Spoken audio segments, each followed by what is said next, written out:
wait, let me find. Okay, here I have them. So welcome to today's Q&A episode. Oh, thank you. Today I will be answering some questions that I got from you guys over at Instagram. So if you have questions for the next episode, you can go to Instagram, and that's where I receive the questions for these YouTube Q&As.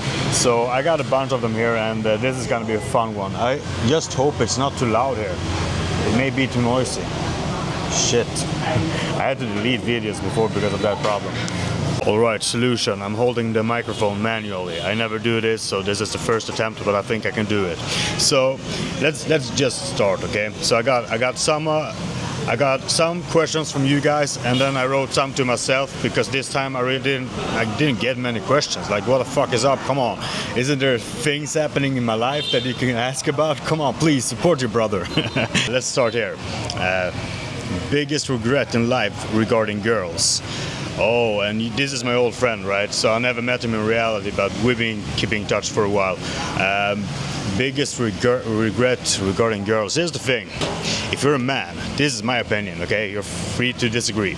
If you're a man and you're younger than 40 years old and you're having regrets with girls, you're looking in the wrong direction, because you're not supposed to look back, you're supposed to look forward, right?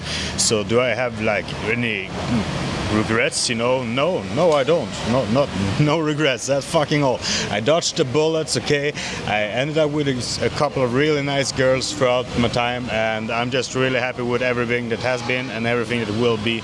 And if something ended wrong, which it never happened to me, because I think that the way you treat your girl is gonna reflect back on you, okay? So I think that a lot of people that have like bad experiences with girls, it's actually your own fucking fault, okay? And I don't say that to be mean. I just say that, listen, I learned almost nothing from men these days, because a man, he figures out a problem, right, for himself, and then he has to push the solution onto everybody. So when he gives you an advice, your bro, it isn't really tailored for you. He didn't even look at you and your situation. He just gave the same advice that worked for him, right? But a girl, she will see you, and then she will give you advice, right? So I learn so much from girls all the time just by fucking listening and adapting. I don't need to admit my mistake. She doesn't even tell me my mistake straight up. She just sees a point of improvement when she looks at me, and she lets me know, and I adjust and I learn, and I pretend like I'm just, you know, girls, they would teach you everything, okay? So thinking back, I'm only grateful for all the girls that I've been and that I've met. Regarding like if it's a long relationship, short relationship, like I put value to it all. And I haven't even turned 30. Why the fuck would I have any regrets? I mean, come on, bro.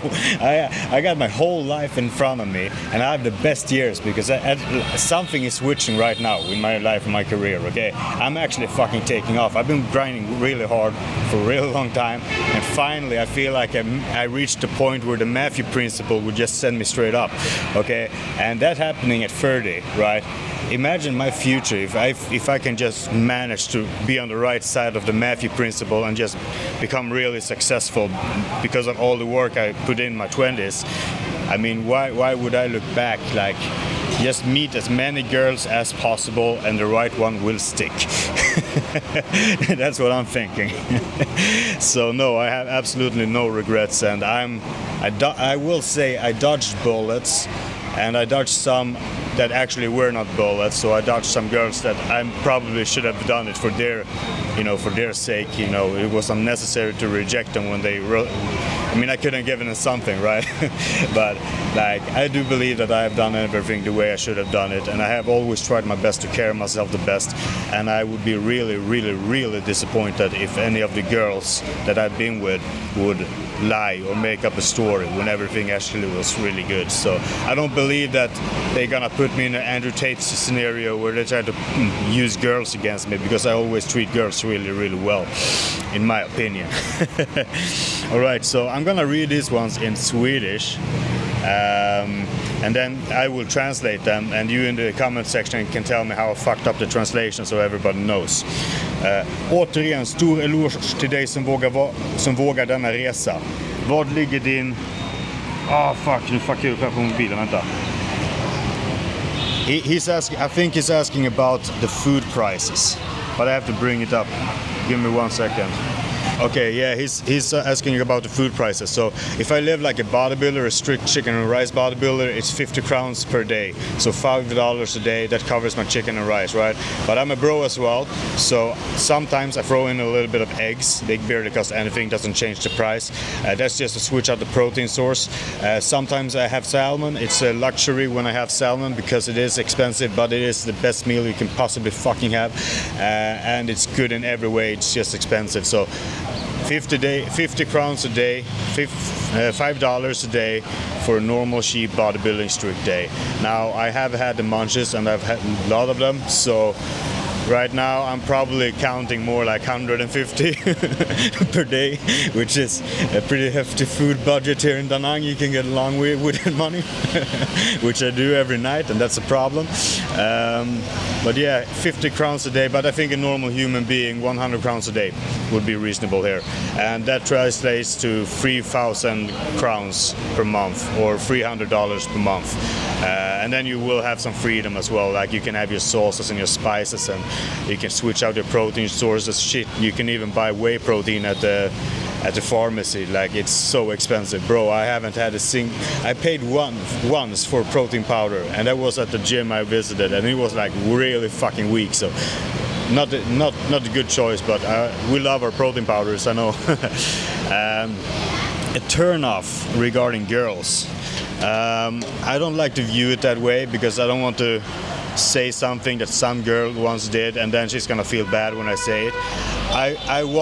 What I'm looking for is I want somebody beautiful. First off, she needs to be beautiful. In my opinion, I do not give a fuck what other people think. She needs to be smart, and in IQ for me, I feel like it would be nice if I can meet someone with in between 115 and 120, but I don't know if that's possible in combination with the beauty level that I require and also the emotional intelligence, which is the most important for a girl. She needs to have emotional intelligence. She needs to see the room and see further everywhere than you can, because that's her job with emotional intelligence. I'm a fucking man.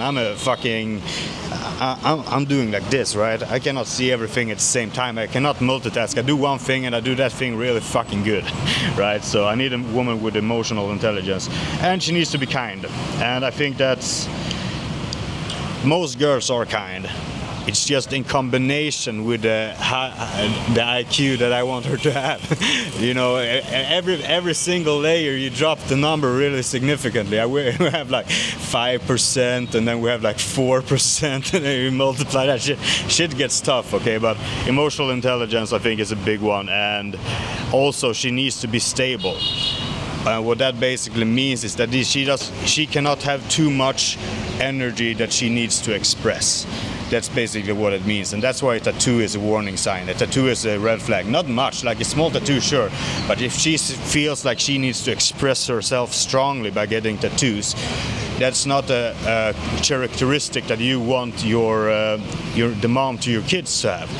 You don't want her to be so much into herself or have the need to like just, no, you need a calm and nice mom, right? And I do believe that like a real big aspect for me is which woman will make the best mom for my kids. And I'm gonna be honest, I knew ever since I was little I was gonna have kids, and I just got the woman with that. But for me it was never about the woman, it's always about the kids. Now you need to protect the woman because she protects the kids, you know? That's the way it works. Gotta make a lot of money, bro. That shit is tough, man, because most people don't. Most people don't make money, and that's like you make the matrix money, right? You follow your path that you're supposed to walk in the matrix, right? And then you get the salary you get, and then you try to push it up over time, but you're getting a car and you're getting an apartment. Here's the thing, that making money is fucking tough, and it's like I admitted to myself that I wanted money when I was 20 years old.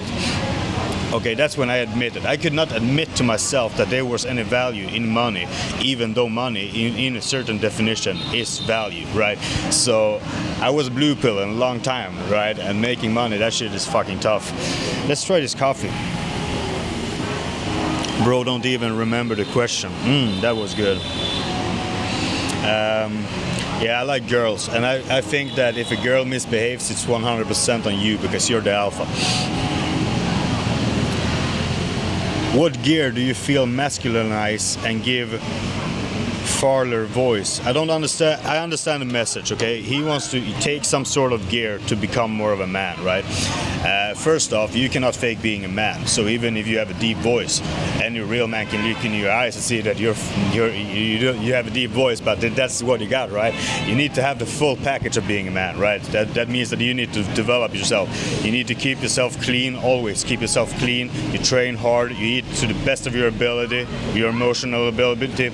I mean, come on, you don't need to go dirty every fucking day. Just eat to the best of your ability. You don't need to be putting it on the food scale. You just eat fucking good. You put yourself together. You know how to keep your clothes clean. You know how to do the dishes. You know how to take care of an apartment. You know how to make money. You grow up, right? That's how you become a man. And sure, I will go into the gear as well. I'm not gonna be here like all geared up myself and not talk about the gear. But I do feel like a certain part of what we want, you cannot just achieve by cheating your way there. You actually need to become a man, okay? And that is fucking tough. I consider myself a kid until 2 years ago, something like that. When I was 28, something flipped in me and I was no longer a kid. But also I had those flips, like I have a new flip that turns me into a man like every year or so. I mean, when I had to take care of students, and for the first time in my life, there's 30 kids, no, the 60 kids that I had, they were more important than me. That's the first time that ever fucking happened to me. And that sure turns you into an adult man. Well, gear, okay. So DHT, dihydrotestosterone, okay? That's the thing you want, because that's what turns you into man. You need to dry out, okay? You need to get rid of the baby skin, the baby fat. Like, your muscles are supposed to be round but fucking hard, right? You need to get rid of that. You need to suck yourself down, okay? And that is painful because you're gonna have to lose weight. You're gonna you need to work really fucking hard, and you're gonna need to take certain steroids. Will help a lot, okay? Now, I'm not a sugar cut. Like, I do not recommend anything. I am not a doctor. Yada yada yada. Don't take my advice. I'm just a stupid fucking human, bro. Okay, let's go. DHT. So first off, you need to lose the body fat. That is really important because that's gonna turn you into a man, for sure. Like being chubby, that's a kid's thing, okay? So you're gonna need to diet off the fat, be fucking rough, be fucking ruthless, do whatever it fucking takes, right? That's your #1 priority. Then, on the way to becoming that, your testosterone is your main pathway. Listen, like there has been these trends with these different, it comes and goes, right? What matters is that you need enough fucking milligrams to grow, right? After that, you can get your milligrams, right? And testosterone will cover everything. It will cover dihydrotestosterone, DHT, and estrogen, right? And the testosterone, so it will cover everything. So what you do, you add more testosterone until you get some problems. That's why you increase slowly, because you want to notice the problem in time, right? But if you notice you get too much estrogen, you just throw in an aromatase inhibitor. And people are so fucking full of shit to still believe that they're gonna fucking give you a heart attack or something like that. Just wake the fuck up. There's nothing wrong with an aromatase inhibitor. What the fuck is people's problem? Make you seem, man, you're running 2 grams of Masteron and you try to make an aromatase inhibitor sound like something is fucking poison. You know where the side effects come from in the studies regarding the aromatase inhibitor? They dried out women from estrogen completely with aromatase inhibitors, so they got all the side effects of having no estrogen, and then they said that's the side effect of Arimidex, right? No, the side effect is too little estrogen in your body. You need estrogen in your body. That's the side effect, right? So the side effects that people mention with the aromatase inhibitors, the estrogen blockers, is because of too low estrogen, not because of the fucking thing you take. So you need to dial that shit in. Don't crash your estrogen. But bro, there's nothing wrong with an aromatase inhibitor. And if you can end up, I mean, I can roll around at 1.5 grams of testosterone, no fucking problem. Just take care of the estrogen, no problem whatsoever. Blood pressure, everything is good. You just dial your body in, right? Like, don't carry more weight than you have to carry, okay? So testosterone will change your voice. It will make you more of a man. It's like testosterone is like the definition of men. Like that's the male hormone, right? That's what's make you a man, right? So just add testosterone, bro. If you want to get fucking gnarly, and you feel like your brain is stable. If your brain is not stable, if your life is chaotic, if you have too much anxiety, don't fucking do this, right? But if you're a stable brother like me, you can try to have some of the tremble sauce. Okay, now the tremble sauce is strong, okay, and it's gonna mess with the head. So you need to be really fucking stable if you're gonna take that shit. Don't be doing criminal shit and take Trembolone, okay? You will become the bad example that we all have too many of in Sweden, but yet not so many make a lot of noise, right? Make sure that you're sorted out before you take the tremble sauce. But the tremble sauce will for sure deepen your voice. Okay, for sure. Let's check this out, okay? How often and how many milliliters do you inject every time? Which muscle to rotate? Okay, so I'm fucked up in the head. You do not want to do what I do, right? Just first off. But I can inject it anywhere the fuck I want, right? And I just know what's gonna do. Don't hit a nerve. Don't inject too much in a too thin area. But I can do like front delt, middle delt, rear delt, that bicep head, that bicep head, that tricep head, that tricep head. I can do my fucking brachialis forearm if I want to do that. Okay, I can put it in my calf. Calf is dangerous. Like if you have tight calves, don't put it in your calves. Man, this bro took some tremble sauce into his calves and he couldn't walk for a fucking week. That shit's rough, bro. That shit's rough. But like, if I'm gonna put in more than a cc, like half a cc, you can put on right here on your upper chest, right? Make it swell a little bit, open the muscle fascia, you know, give some movement into the area. You can put in half a cc right here. Just put it in slowly, and you know, don't just do the fucking doctor. No. You're a bro. You gotta target. You gotta do some site enhancement with your testosterone. You gotta shape that body, make a sculpture, right? Because that's when it becomes art, not the fucking mathematic programming. No, you put your oil smart, right? And the sling pin. Use the fucking sling pin. It's a small, nice needle. You know, you can put the oil anywhere you want, and it is better to spread it out to a certain extent, because it will absorb better and faster, and you will not like explode a fucking muscle. Like, you want to explode a muscle to some extent. You know that sarcoplasmic hypertrophy rotation with fluids in your muscle. You need to get that shit going. That's what's make you look like a bodybuilder. I personally, I wouldn't inject gear that give me post-injection pain. I wouldn't inject more than a milliliter at a time if I know it's gonna, like, if it doesn't agree completely with my body. If it agrees completely with my body, I can jam 3 cc's into my glute or my ventral glute or my lat or my, not shoulder. I wouldn't push the shoulder that far, but like, you need to see how much you think that muscle can carry. And if you add in a cc and a half, and the day after you're soft on top of that space, you can tell that the oil kind of leaked out into the fat, your muscle can't handle that amount of oil. You can't carry it, right? You don't want to water out and blow out your physique with like oils from your steroids. That's bad. You want it to look good, right? You like put it into the muscle, make sure the muscle can contain the oil and do what it needs to do with it. And don't put permanent shit in there. Bro, trust me. You know Ali, Mr. Big? You know what fucked him up? Not the tremble sauce, not the testosterone, not the anadrol. You know what fucked Mr. Big up? Permanent shit in the muscle. PMMA oil, I think it's called. Something like that. Correct me in the comments. People are dropping dead because of that. People are dropping dead because they took some of that oil that turns into cement in your muscle, right? And I truly hope that I never have to hear or see a new person take that shit, okay? Don't take that shit. If you want to use the testosterone as some site enhancement, play around, you know, it doesn't stick forever. You blow it out and then it shrinks back, and then you blow it up, and you try to keep it as full as possible, right? There's nothing wrong with doing that. That's a part of being a bodybuilder, right? In my opinion, if you're not like choosing where to put your testosterone to some extent based on how smooth is the oil, is the oil bad, put it in your glute, is it good, you put it in your shoulder, right? Like that's what makes bodybuilding art. Like if you're not even using site enhancement, bro, like don't use a lot, okay? Site enhancement is the strongest tool. It is the strongest tool, which means that it can fuck you up the worst. You don't give a fucking chainsaw to a kid, right?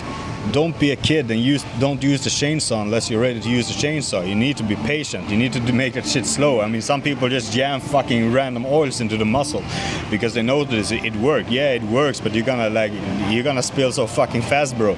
Be careful with that shit. Don't use too much. But if you want to go to like Big Daddy CC or something and buy a first box of Synthol and see if you can expand some muscle, it's gonna shrink down. That shit isn't permanent. Don't take the permanent one. I think the number 3 is permanent, okay? But like if you want to blow yourself out, try a little bit of Synthol and a little muscle over there, and you don't overdo it, and you take your time and you make sure you're not forming any knots or anything. I have a fucking knot on my bicep. It fucking sucks, bro. But it's gotten better. Like half-life is a year. It's a fucking year half-life, bro. That sucks. Don't use bad oils and muscle that you care about how they look. Okay, next one.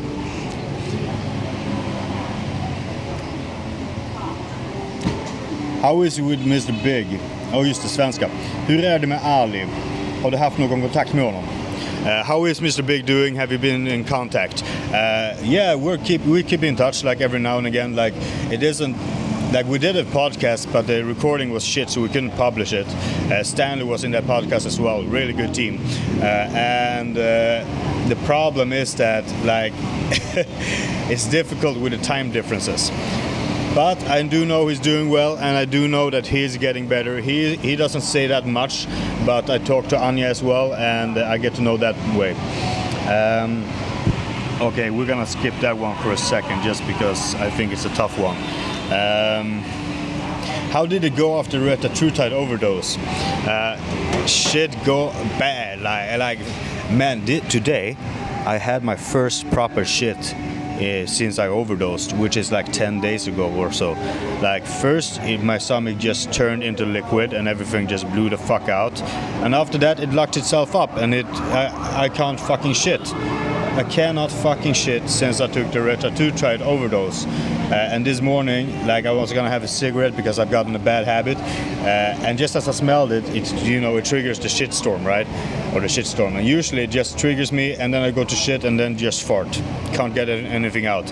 This morning I actually had a proper shit, so I feel great about that. I do feel like my midsection is probably blown out completely because everything fucking sticks, right? Like it has slowed down my digestion so slowly that it's rough. But it's getting better, and shit happens, like the benefits of True-Tide, totally worth it. Like I wouldn't have the benefits and this side effect all the time. I would okay, this is what happens if I take too much. My stomach will lock up, right? Nothing will come out. Anything I put in, it's gonna stay there and digest, but nothing will come out. So yeah, my midsection is blown out. That's painful, and I've been cheating like crazy. Been cheating like really crazy. Favorite cheat meal? I have like the clean, then I have the not clean, and then I have what I actually love to do, where I feel the warmth in my heart. The warmth in the heart one, that's when I just am alone with candy and something nice to watch. Like that's like alone with candy and watch something. That's when I feel cozy. If I want to have a proper, like a good real cheat meal, but it's gonna be clean, I will definitely get myself a piece of salmon. Salmon, rice, some sauce, something sweet. Like just mix it up real nice there with all pathways. That's a nice cheat meal. Okay, let's go back here and see what we have. How do you notice hur märker man som västerlänning att Vietnam är en kommunistisk diktatur? How do you know, as someone from Scandinavia, that this is actually a dictatorship here in Vietnam, Da Nang? And here's the thing, it is communism, right? So Vietnam is communist, and everything I learned, I'm trying to be careful now, I hope you understand why, okay? Everything I learned growing up and from school is that communism is bad and the dictatorship is bad. That's the only thing I grew up with, okay? I know nothing else, but I will, because I learn a lot when I'm here, okay? And what my idea of what communism means is that you have no freedom and everything is really locked down in the strict rules, okay? And also, poor and people are sad and it's gray and dark and you know all of that shit. It's always a rainy day, right? That's how they paint it up. That's the picture you get in school, right? Here's the truth. Here we have freedom. You back in Sweden, Scandinavia, you don't have freedom. You can call that, put whatever fucking name tag on it you want, okay?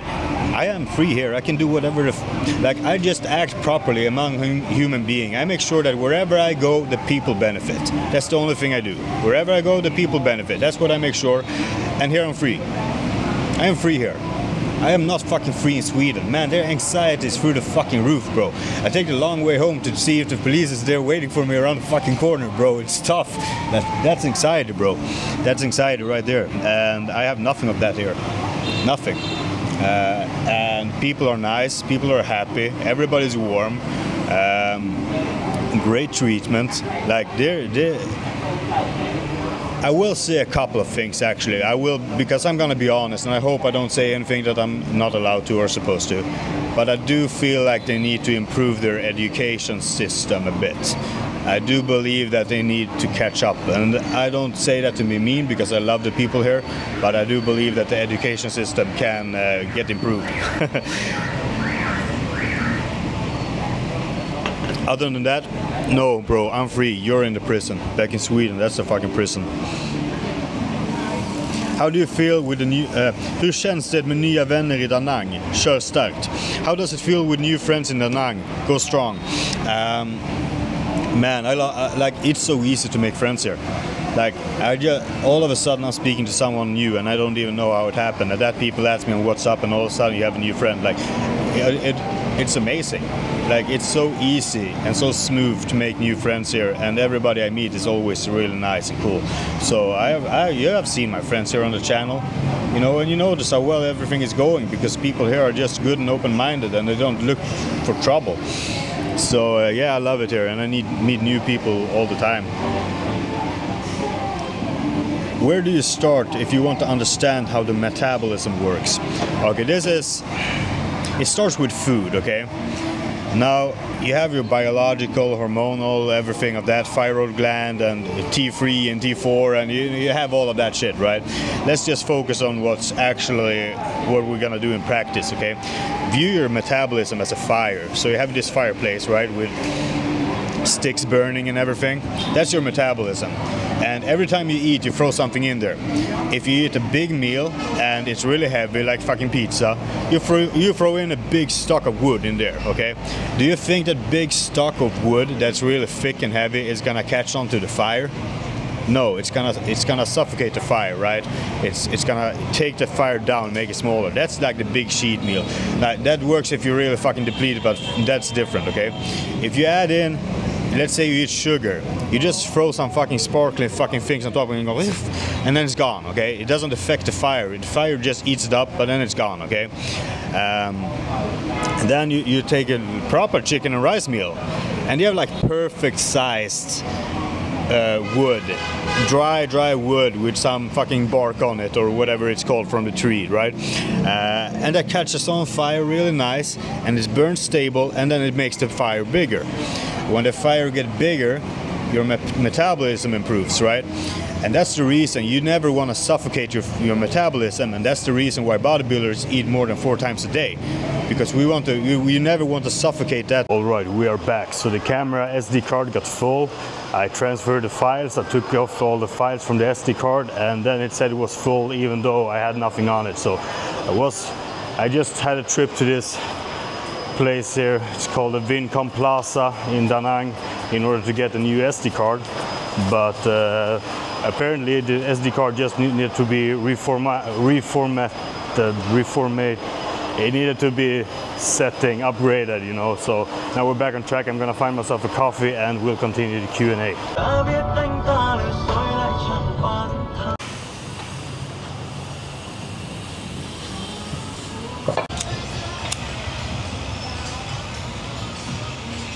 Got myself a new bad habit, but it's cool because I know I can get rid of it anytime. So gonna enjoy a smoke and a salted coffee. Like, you're supposed to mix this, right? Mix them up, The first couple of weeks I was here, I did mix them up and I thought they were delicious. And then I mixed them up like you're supposed to, and I still think they're delicious, but I prefer to just mix it up a little. Okay, so I have a couple left, so let's just get going. I like this one. How can you always be sure that you'll achieve your goals? Okay, so people know that I always am very confident. I speak very confidently. When I say that I'm gonna become one of the best YouTubers out there, I mean it, you know. And when I say I'm gonna grow, I'm gonna grow. I know that for sure, right? And people always, like, it bothers people that I am so certain about my future. And here's the thing. No one can really be 100% sure if they're gonna achieve the goals or not. But what we do know for a fact is that if you just convince yourself you're gonna achieve it and you can only visualize that outcome and you do everything towards doing your best and actually achieving your goals, the likelihood of achieving your goals will increase. So if I believe in myself, I have a better likelihood of achieving my goals, right? And that only works if you go all in and you choose to believe in it, and you apply yourself, like you apply yourself all the fucking way. Then you actually have the law of attraction and manifesting on your side. And some people don't believe in the law of attraction and manifesting, and just listen to the successful people. They all say the same thing. If all the successful people say the same thing, there's got to be something to it, right? And they didn't all get lucky. A lot of them actually worked really hard and figured shit out. So law of attraction, manifesting, thinking about nothing else than your goal. The thing is that there are opportunities coming our way, always. There are always opportunities. You just don't see them. If the only thing you think about is how to achieve your goal, it is more likely that you will recognize the opportunity as it appears to you. And when the opportunity appears to you, you can grab on it and you can make it work and you can apply yourself and put effort into it. But if you just dream and wishy-washy dream about it, nothing's gonna happen. You need to put in the work. But if you always think about that one goal, the likelihood of you seeing opportunities as they come will be much higher, and you will be able to grab onto that opportunity. So I refuse to believe in anything negative and anything like this. Is something Andrew Tate said. He said he refuses to believe in anything that doesn't benefit him. So he says he doesn't believe in depression because if he doesn't believe in depression, it's much less likely to happen to him, right? Like, is depression a real thing or not? Well, one thing's for sure, it's not going to benefit Andrew Tate to think about being depressed, right? So it's that kind of thing where if you believe 100% that you're going to achieve something, oh, thank you. If you believe 100% that you're going to achieve something, if you fail, it's going to hurt a lot more. So the reason people don't choose to believe in themselves is because it's going to be more painful if you don't achieve the goal. But if you don't put up a clear goal, you're less likely to reach it, or rather so, if you don't have a clear vision of what you want to achieve and what you want to do, the problem is that you will never achieve it, but you won't know that you didn't achieve it either, so you will save yourself the pain of disappointment.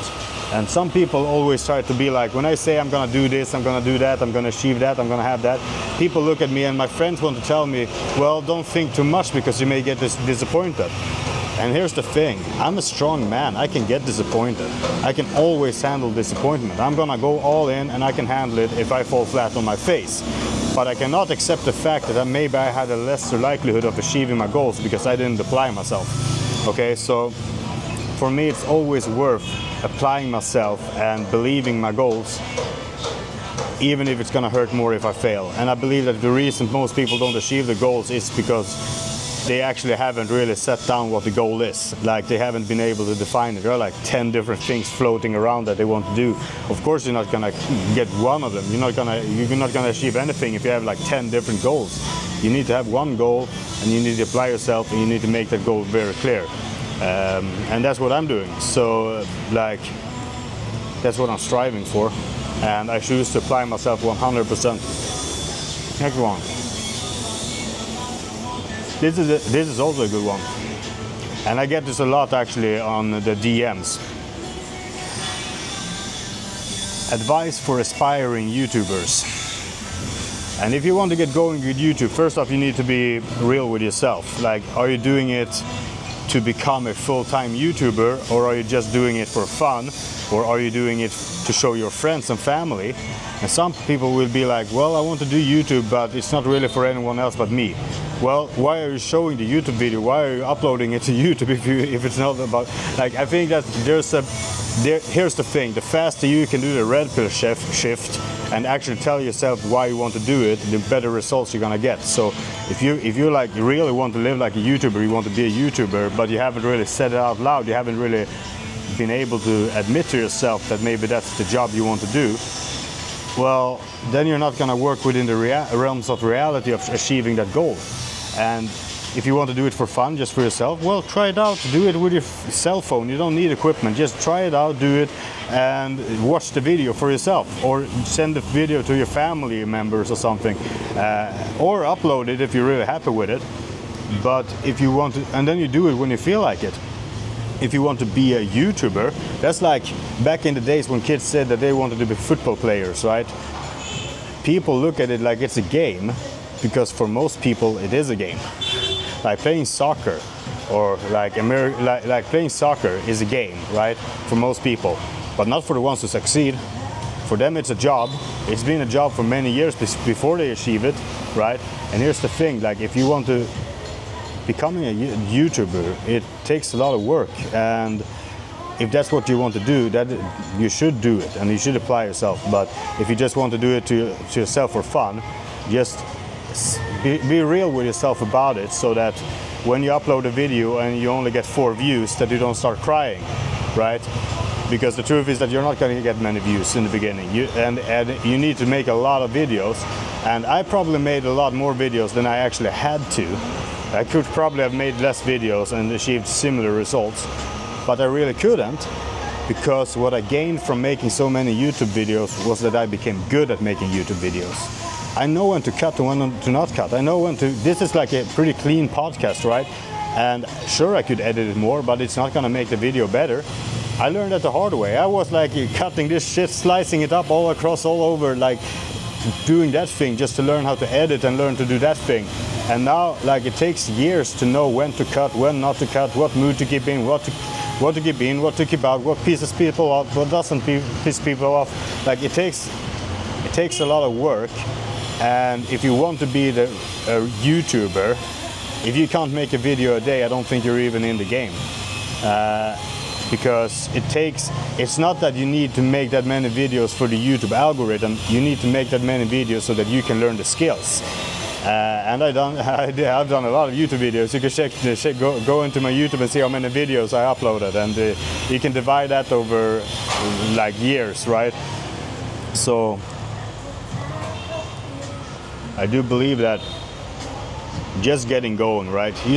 If you have seen somebody else's YouTube video, then you know what to do, right? And all you need to do is do it and try your best, and you know, you should have fun with it. But if you want to be a YouTuber, like professional, you're gonna have to do it even when you don't feel like doing it, even when it is not fun. Now let's try this thing. I'm gonna go with a spoon, actually. I'm gonna enjoy this real slow, like it's sex.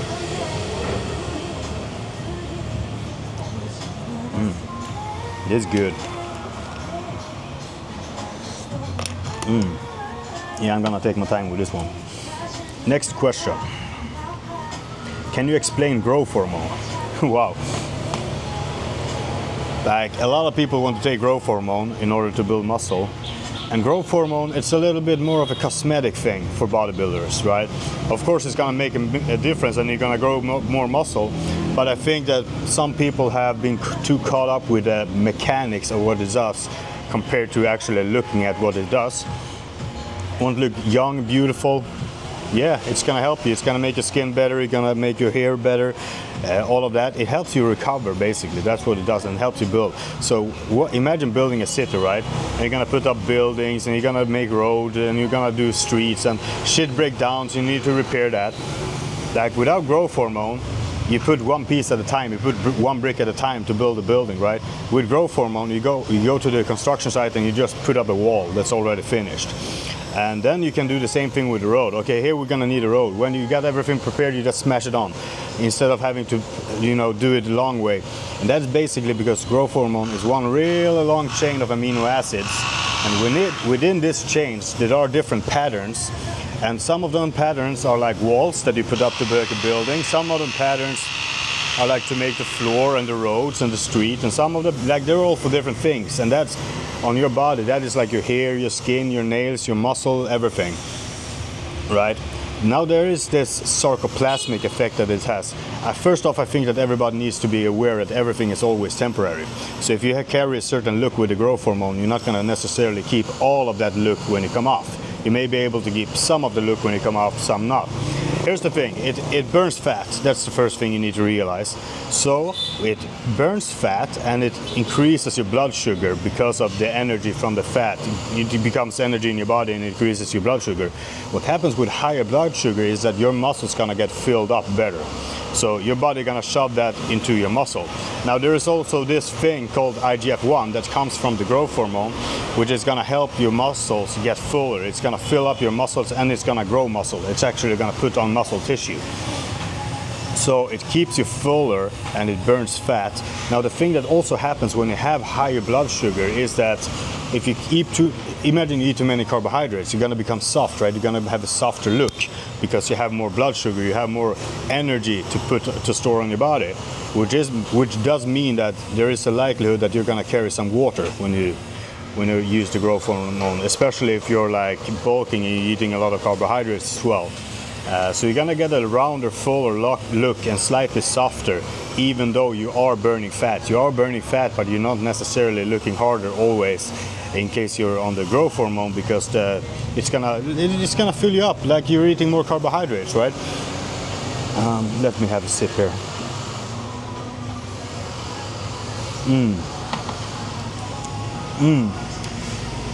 Okay, so over time, if you're constantly burning more fat and you're building more muscle, basically you are at a calorie surplus because the fat becomes your surplus. Growth hormone takes the energy from the fat and it becomes your surplus. So you're in a calorie surplus in terms of building muscle, but you're in a calorie deficit in terms of burning fat. So you can be like both at a surplus and at a deficit at the same time with growth hormone. And over time, that is gonna mutate you. That's gonna make you different. That's gonna burn off your fat and put on more muscle. And you get a rounder look. Now, that is basically what bodybuilders does. Now, if you want to use it for looking good and cosmetic effects and so on, you don't need that much. Maybe two units for a man. Maybe 1 unit. I'm not gonna give advice for a woman. But I think it's something like maybe 1 unit of growth hormone that some women use. That's my guesstimate. Don't take advice from me, okay? As a man, maybe 2 units to look good, burn a little bit fat, sleep better, look younger. For bodybuilding, that goes out the window. You need a lot more, okay? So if you want to do it for bodybuilding, 2 units is basically a waste of money. You should use like 2 units is good for your beauty, but it's basically a waste of money if you want to use it to put on muscle. I believe that some people would benefit at 4 units or 5 units or 6 units. I benefit from those doses, but if I bump it up to 10 units, shit is gonna happen, okay? So for most people, I think that maybe 5 or 6 units is the minimum in order for it to be beneficial as a bodybuilder. That's what I think, and I think that if you really want to squeeze the growth hormone juice and get the results that bodybuilders get, basically, the more you can run, the better. And you're just gonna need to keep an eye on the side effects. So you want to be able to use your hands. Like if you get like carpal tunnel or whatever it's called, if you can't use your hands, it's not worth it. If you notice, if you find out that you have cancer, you do not want to fucking use it, okay? So just more better for bodybuilding, but you, like with everything, you keep an eye on the side effects. You just keep an eye on that shit and make sure that nothing becomes too much.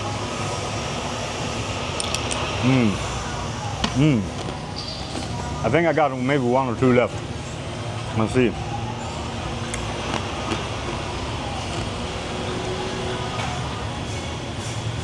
Oh, there we have them.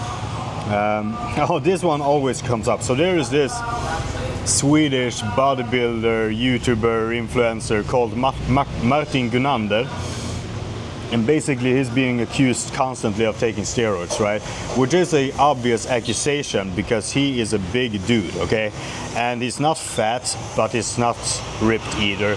He has like, he distributes his body fat evenly across his body, which means that it's basically his fat holds the same shape as his muscle because it's evenly, so he has no fat hanging off his body, it's just a layer on top of him that makes him bigger. And he's so big and so developed that it's really hard to believe he's natural.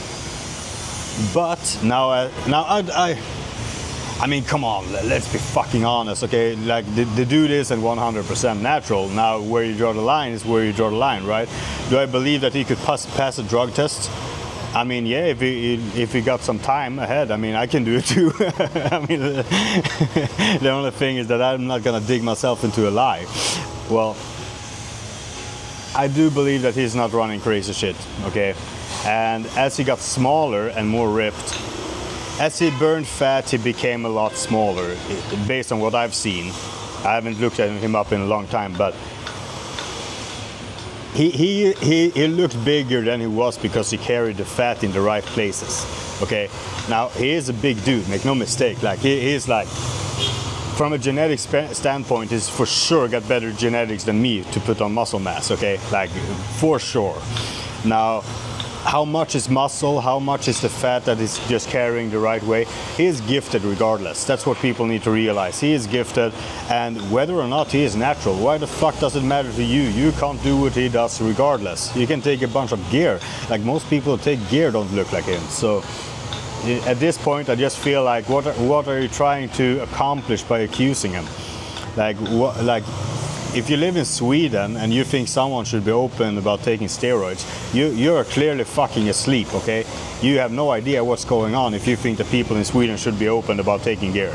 That is fucking ridiculous, okay? And I am the example. You know, I'm in Asia here, well, because I love Da Nang and I love Asia and I'm having a great fucking time, but also because I'm getting fucking harassed by the police all the fucking time in Sweden.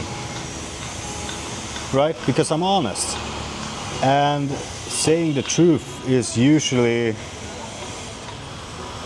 the most hated people say the truth.